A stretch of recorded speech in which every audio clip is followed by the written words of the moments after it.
What up, John? Indoor Hydroponics, Outdoor Organics. Welcome back. Every year I post videos on compost teas, vermi teas, fish teas. And this year I'm going to set up a tea cycle in 3 separate videos of vermi slightly diluted, if you will, vermi tea for transplants and young plants and for my 2-gallon grow bags. I'm also going to do like a vegetative cycle tea or a plant stimulator tea. All right, so for the veg cycle. And then we're also going to do a bloom type tea this year as well. I think you should match your tea and your tea strengths based on where the plants are in the grow cycle. I think it's really important. This year I'm stepping it up with the vermi teas, and I bought 3 different kinds of worm castings, because that's the fuel, that's the base, that's the foundation of any good tea. Obviously compost too, but I went with Costa Maine earthworm castings. There's a local, I live in Michigan, Detroit has kind of like an organic worm farm, so it's like Detroit worm castings, and of course wiggle worm, which is more of a commercial grade worm casting. It's not really a local deal, but nonetheless, the compost I'm going to use for this particular blend is going to be lobster and crab. Really like that lobster compost. You could go with like a cow manure if you want, but by and large the base of the foundation is going to be the vermiculture.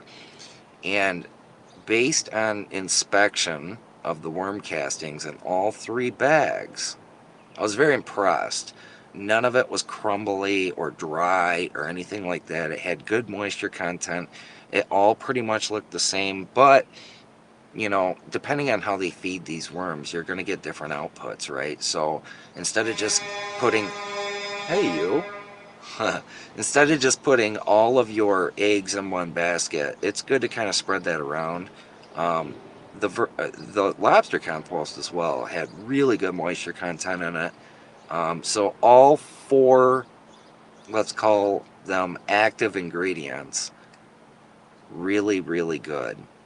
I'm also going to add about a pint of biochar, which has been composted down. So it's compost and biochar. So I've added a pint of each of the worm castings, a pint of the lobster compost, and a pint of the composted biochar, if you will.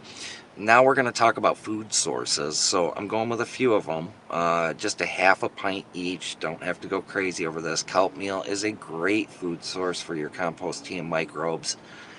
Shrimp meal is kind of a new addition this year, so I'm going to try that out. And humic acids, really getting into those this year, which is just composted material that's tens of thousands of years old. You know, they have to, mine that stuff. And so it's basically another carbon base for your microbes, and they seem to really like that. I also added a half a pint of azomite for the minerals. Microbes seem to like minerals. And I got all of this in kind of a 2-gallon Ziploc bag. And you want to mix that stuff up really, really well. Get it good and distributed. I think that's really important. That way, I'm going to brew a couple of buckets. That way, each bucket gets the same strength of mix, if you will. I have been watching some YouTube videos on compost tea over the winter, and I noticed some people put like brewer's yeast in with their compost tea, and I think that's another good active ingredient to help break down material. So I'm adding just some leftover yeast, rapid rise yeast. Mix that in there really well. I use pantyhose to collect all of the material so it just doesn't float everywhere in there, and it's an easy cleanup, and you can go direct. If you use like a watering can, you can go right to the watering can with it. It's pretty slick. So I use knee-high tan. But any color will work. Sometimes I use black. You never know. I have no aversion to either color. I get that into a 5-gallon bucket and I brewed it up immediately right on the spot. And I don't know, about 24 hours later, Well, I take that back. We have to add our sugar. I'm sorry, I'm working ahead of myself. We are going to put like a quarter of a pint of good unsulfured molasses. Pretty much everyone uses the grandmas. So we're going to do that. I'm going to dilute that down with some warm water so it's not as sticky and it'll mix well. And then I pour half a pint into each of the 5-gallon buckets. So I've got dechlorinated water, compost mixture in pantyhose, half a pint of diluted unsulfured molasses. That's the sugars. That's going to get this stuff jump started. And it's going to give the microbes its initial feeding. It's going to really activate them. Then they're going to go into that pantyhose and they're going to start munching on the kelp meal, the shrimp meal, and they're going to get into that humic acid, all right, as well as the compost. So 24 hours later, got a pretty decent foam on it. Looks good, smells good, it's earthy, a little bit sweet. Didn't drink it, I'm okay with it. The key with any compost tea is you want to use that immediately, and that's what I did. I had some pepper transplants that needed a good drink. It's in a super soil, link below on that video. And these compost teas really activate all of that stuff that I put in my super soils. So I use these Vermi teas in my grow bags, in my transplants, and of course, after transplanting and ground, it's a great time to get compost tea in there. It's perfect. So I'm a big believer in compost teas. Now, 72 hours later, look what happened. I had some leftover tea mix, and we've got some fungal hyphae going on in there. It is super active.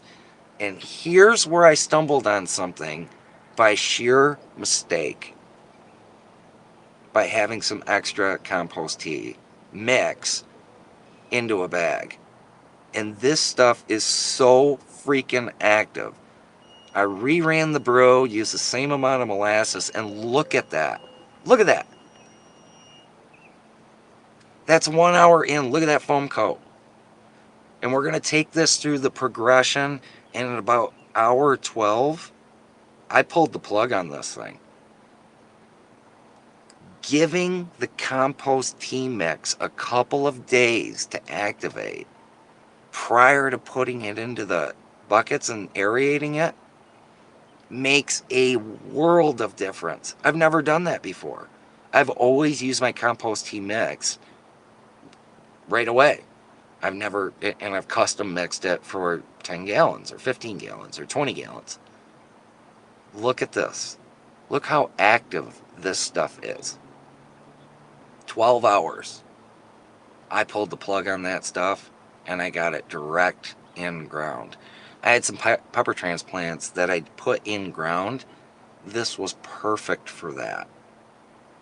I mean, I cannot believe how active this stuff got in 12 hours. So, lesson learned for me, pre-mix your compost tea mix, add a little yeast, and watch that stuff take off. You'll get compost tea in half the standard 24-hour brew cycle time. 12 hours? Done. Really, really excited about that. So I'm going to continue to do that. So guys, this is a good Vermi compost, highly active tea, great for transplants, gets the soil hopping, gets the microbes moving, digging it. Guys, come back for my plant stimulator tea or veg tea, which will be coming up very shortly. As always, guys, thanks for watching. Please like, subscribe, and comment, and peace.